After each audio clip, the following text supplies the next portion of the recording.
आज हम लेकर आए हैं उत्तराखंड की बड़ी खबरें। इसमें हम बात करेंगे कोरोना अपडेट से लेकर के मौसम अलर्ट, पेट्रोल डीजल के दाम, स्वतंत्रता दिवस, स्कूल कॉलेज को लेकर तमाम बड़ी खबरें। उत्तराखंड में कोरोना मरीजों की संख्या लगातार बढ़ती जा रही है। मामला 11,940 पहुंच गया है। वहीं 151 लोगों की मौत हो गई है।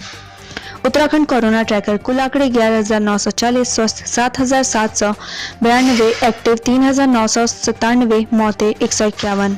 अब उत्तराखंड के विभिन्न जिलों की बात करें तो देहरादून 2,379, नैनीताल 1,740, टिहरी गढ़वाल 709, हरिद्वार 2,935, उधम सिंह नगर 2,223, पौड़ी गढ़वाल 299, अल्मोड़ा 377, बागेश्वर 179, चमोली 169, पिथौरागढ़ 213, रुद्रप्रयाग 139। मौसम समाचार। प्रदेश में आज ऐसा रहेगा मौसम का मिजाज। उत्तराखंड मौसम विभाग ने आज भी प्रदेश के पहाड़ी और मैदानी जनपदों में बारिश की संभावना जताई है। इसके साथ ही राजधानी देहरादून में आज हल्की से मध्यम बारिश होने की संभावना है। उत्तराखंड में लगातार बारिश का दौर जारी है। मौसम विज्ञान केंद्र देहरादून ने आज फिर से प्रदेश के विभिन्न जनपदों में हल्की से मध्यम बारिश की संभावना जताई है। इसके साथ ही आज प्रदेश में अधिकतम तापमान 34 डिग्री सेल्सियस रहेगा, जबकि न्यूनतम तापमान 25 डिग्री सेल्सियस रहेगा। अब बात करते हैं डीजल पेट्रोल के दामों की। उत्तराखंड के देहरादून में डीजल पेट्रोल के दामों में कोई बदलाव देखने को नहीं मिला है, जबकि हरिद्वार और हल्द्वानी समेत अन्य जगहों पर पेट्रोल डीजल के दाम स्थिर हैं। कल देहरादून में पेट्रोल के दाम थे 81 रुपए 43 पैसा, वहीं आज के दाम है 81 रुपए 66 पैसा। डीजल की बात करें तो कल देहरादून में डीजल के दाम थे 73 रुपए 84 पैसा, वहीं आज के दाम है 74 रुपए 9 पैसा। हरिद्वार में आज पेट्रोल के दाम है 80 रुपए 98 पैसा, वहीं डीजल के दाम है 73 रुपए 45 पैसा। हल्द्वानी की बात करें तो आज हल्द्वानी में पेट्रोल के दाम है 81 रुपए 11 पैसा, वहीं डीजल के दाम है 73 रुपए 65 पैसा। देर रात हुई भारी बारिश ने मचाई तबाही, कई मवेशी और मोटर गाड़ियां बही तस्वीरें। देहरादून में देर रात हुई भारी बारिश ने तबाही मचाई है। खासकर नदी नालों के समीप रहने वाले लोगों ने पूरी तरह दहशत में गुजारी। आधी रात मूसलाधार बारिश के चलते घरों व दुकानों में पानी घुस गया। कॉलोनियों की सड़कें भी पानी से लबालब हो गई। शहर के प्रमुख बाजारों में पानी भर गया। वहीं नदी नालों में कई गाड़ियां और मवेशी बह गए। फिलहाल कितना नुकसान हुआ है उसका आकलन किया जा रहा है। कई जगह SDRF की टीमें भी रेस्क्यू में जुट गई हैं। अब रुद्रप्रयाग के इस गाँव में गुलदार की दस्तक, ट्यूशन जा रहे बच्चों पर किया हमला। उत्तराखंड में हर दिन गुलदार के हमलों की सूचनाएं मिल रही हैं। कल गुलदार द्वारा श्रीनगर मलेथा में 4 लोगों को घायल किए जाने की खबर थी। वहीं आज रुद्रप्रयाग के जखोली ब्लॉक के ग्राम पंचायत बुढ़ना के अयारचौरी में गुलदार ने ट्यूशन जा रहे बच्चों पर हमला कर दिया। हमले में बच्चों ने सतर्कता के साथ खुद की जान बचा ली। एक छात्र को गुलदार के नाखून लगे हैं। गुलदार के हमले के बाद ग्रामीणों ने वन विभाग को सूचित कर जानकारी दी है। जाने देश और प्रदेश में आज क्या कुछ रहेगा खास। वीर चंद्र सिंह गढ़वाली की समाधि जाएंगे CM त्रिवेंद्र। मुख्यमंत्री त्रिवेंद्र सिंह रावत आज भराड़ी सैण से कार के जरिए सारकोट गांव पहुंचेंगे। यहां से पैदल ही सारकोट, छानी, कोदिया, बगड़, दूधातोली ट्रैक से होते हुए पेशावर कांड के नायक वीर चंद्र सिंह गढ़वाली के समाधि स्थल पहुंचेंगे, जहां वो समाधि पर पुष्प अर्पित करेंगे, जिसके बाद वो दूधातोली अस्थायी हेलीपैड से पिथौरागढ़ के लिए रवाना होंगे। CM त्रिवेंद्र करेंगे आपदा प्रभावित क्षेत्रों का दौरा। मुख्यमंत्री त्रिवेंद्र सिंह रावत आज चमोली के बाद पिथौरागढ़ के आपदा प्रभावित क्षेत्रों का दौरा करेंगे, जहां वे आपदा प्रभावित क्षेत्र गलाती, कालिका, धारचूला और बरम का हवाई सर्वेक्षण करेंगे। साथ ही आपदा प्रभावितों के लिए राजकीय इंटर बरम में बनाए गए राहत शिविरों का निरीक्षण भी करेंगे, जबकि CM रात्रि विश्राम पिथौरागढ़ में ही करेंगे।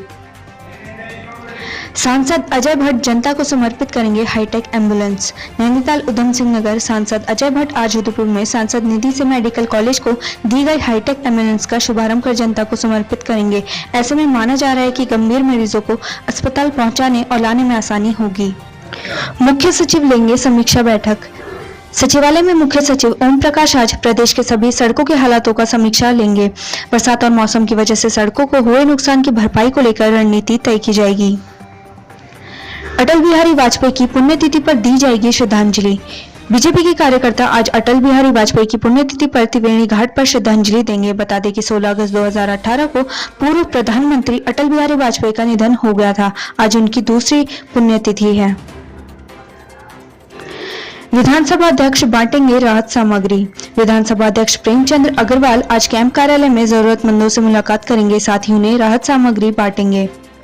कोरोना जांच में हीला हवाले को लेकर सांकेतिक उपवास पर बैठेंगे कांग्रेस जिलाध्यक्ष।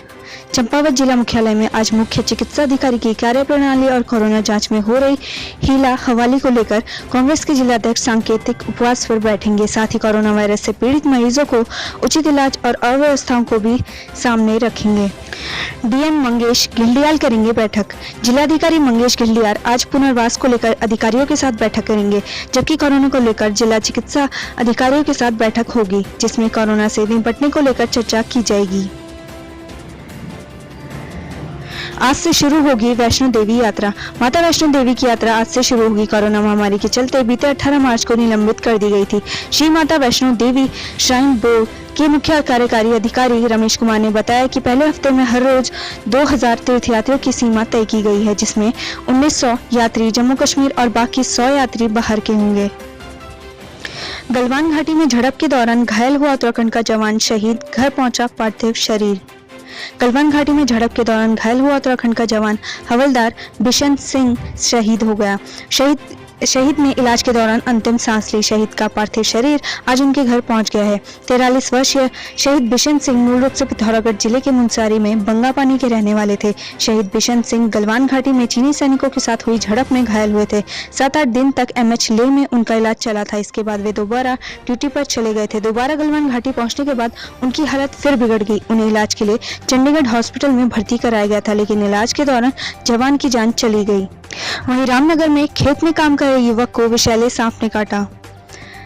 मानसून सीजन में वन्यजीव जंतु आबादी की ओर रुक कर रहे हैं, जिससे लोगों की परेशानी बढ़ गई है। वहीं बरसात के समय सांपों का दिखाई देना आम बात है, लेकिन इंसानी बस्ती के पास इसकी मौजूदगी जान पर भारी पड़ सकती है। रामनगर में एक युवक को जहरीले सांप ने काट लिया। गनीमत रही कि उसे समय रहते बचा लिया गया। बिना संसाधनों के कैसे होगी ऑनलाइन क्लासेस, असमंजस में छात्र। एचएनबी केंद्रीय विश्वविद्यालय के तीनों परिसरों में आगामी 28 अगस्त से ऑनलाइन क्लासेस का संचालन शुरू होने जा रहा है, लेकिन बिना संसाधन के ऑनलाइन क्लासेस का संचालन कैसे संभव होगा, ये सवाल बना हुआ है। भूस्खलन से मसूरी देहरादून मार्ग बंद, लोगों की बड़ी परेशानी। देर रात से लगातार हो रही बारिश ने जनजीवन अस्त व्यस्त हो गया है। बारिश से मसूरी देहरादून रोड पर कालूखेत पानी वाली बैंड के पास मार्ग भूस्खलन से बाधित हो गया है, जिससे लोगों को आवाजाही में परेशानी का सामना करना पड़ रहा है। वहीं सड़क का कुछ हिस्सा बचा हुआ है, जिस पर लोग जान जोखिम में डालकर आवाजाही कर रहे हैं। बारिश से मची तबाही, सड़क पूरी तरह खत्म, बेचल लाइन क्षतिग्रस्त, खड़ी फसलें बर्बाद। प्रदेश भर में भारी बारिश के चलते नदियां और गदेरे उफान पर हैं। ऐसे में टिहरी जिले की ग्राम पंचायत भैंसर्क में गदेरे के उफान के चलते देर रात तबाही का मंजर दिखाई दिया। वहीं रुद्रपुर में सड़क हादसे में सुरक्षा गार्ड की मौत। मृतक मूल रूप से यूपी के बरेली का रहने वाला था, जो रुद्रपुर की एक कंपनी में सुरक्षा गार्ड था। सड़कों में सुरक्षा गार्ड के पद पर तैनात एक व्यक्ति की सड़क हादसे में मौत हो गई। पुलिस ने शव को कब्जे में लेकर पोस्टमार्टम के लिए भेज दिया है। मृतक का नाम ब्रजपाल है, जो मूल रूप से बरेली का रहने वाला था। India Nepal border dispute. कुछ समय के लिए खुला झूला पुल, दोनों देशों के अधिकारियों ने एक दूसरे को खिलाई मिठाई। स्वतंत्रता दिवस के मौके पर कुछ देर के उत्तराखंड के सीमांत जिले पिथौरागढ़ से लगी नेपाल सीमा से लगा अंतर्राष्ट्रीय झूला पुल खोला गया। इस दौरान नेपाल के सशस्त्र प्रहरी बल के अधिकारियों को मिठाई खिलाकर दोनों देशों के बीच संबंध सुधारने का प्रयास किया गया।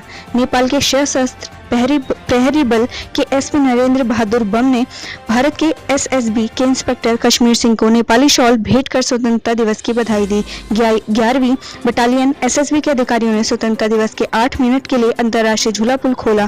नेपाल से आए एसपी नरेंद्र बहादुर बम और झागरू यूनिट के डीएसपी धीरेन्द्र शाह को मिठाई दी गई। नेपाल से आए अधिकारियों ने एसएसबी के अधिकारियों और जवानों को गुलदस्ता और शॉल भेंट किया।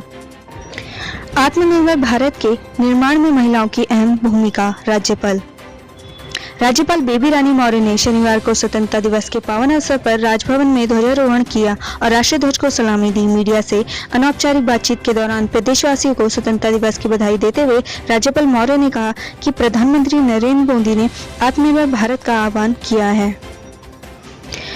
धोनी रैना ने संन्यास लिया पर आईपीएल में खेलेंगे। लाजवाब कप्तान, विकेटकीपर और सर्वश्रेष्ठ फिनिशरों में शुमार भारतीय टीम के पूर्व कप्तान महेंद्र सिंह धोनी ने अंतर्राष्ट्रीय क्रिकेट को अलविदा कह दिया। 39 साल के धोनी ने शनिवार शाम इंस्टाग्राम पर इसकी घोषणा की। इसके 1 घंटे बाद सुरेश रैना ने भी धोनी की राह चलने का ऐलान कर लिया। दोनों आईपीएल खेलते रहेंगे। हर देशवासी का होगा हेल्थ कार्ड। प्रधानमंत्री नरेंद्र मोदी ने स्वतंत्रता दिवस के मौके पर लाल किले की प्राचीर से लोगों की सेहत को लेकर बड़ा ऐलान किया। उन्होंने नेशनल डिजिटल हेल्थ मिशन की शुरुआत करते हुए कहा कि यह देश के स्वास्थ्य क्षेत्र में क्रांतिकारी साबित होगा। इस योजना के तहत हर नागरिक का एक स्वास्थ्य कार्ड बनेगा। इस पर उसके स्वास्थ्य का तमाम ब्यौरा मौजूद रहेगा। सरकार का मकसद त्वरित और प्रभावी चिकित्सा सेवा मुहैया कराना है। इस दौरान मोदी ने आत्मनिर्भर भारत पर जोर देते हुए कई योजनाओं का ऐलान किया। खतरा रहने तक स्कूल नहीं खोलेंगे। दिल्ली के मुख्यमंत्री अरविंद केजरीवाल ने कहा कि जब तक हम कोरोना से सुरक्षा को लेकर आश्वस्त नहीं हो जाएंगे तब तक स्कूल नहीं खोलेंगे। बच्चों की सुरक्षा हमारे लिए बहुत महत्वपूर्ण है। पर्यटकों के लिए आज से खुलेगा लाल किला। पर्यटकों के लिए रविवार से लाल किला को खोल दिया जाएगा। स्वतंत्रता दिवस की तैयारियों के चलते सुरक्षा कारणों से पर्यटकों के प्रवेश पर रोक लगा दी गई थी। लाल किला में लंबे समय से स्वतंत्रता दिवस समारोह को लेकर तैयारियां चल रही थी, जिसको ध्यान में रखते हुए अगस्त महीने की शुरुआती दिनों में लाल किला पर्यटकों के लिए बंद कर दिया गया था। लड़कियों की शादी की उम्र बढ़ाने पर विचार, मोदी। स्वतंत्रता दिवस पर देश के प्रधानमंत्री नरेंद्र मोदी ने लड़कियों की शादी की न्यूनतम आयु पर फिर से विचार करने की बात कही है। अपने संबोधन के दौरान प्रधानमंत्री ने कहा कि लड़कियों की शादी की उपयुक्त उम्र क्या होनी चाहिए, इस बारे में सरकार विचार कर रही है। सूत्रों के मुताबिक अब लड़कियों की शादी की उम्र 18 से बढ़कर 21 की जा सकती है। इससे लड़कियों के जीवन में कई बदलाव आएंगे।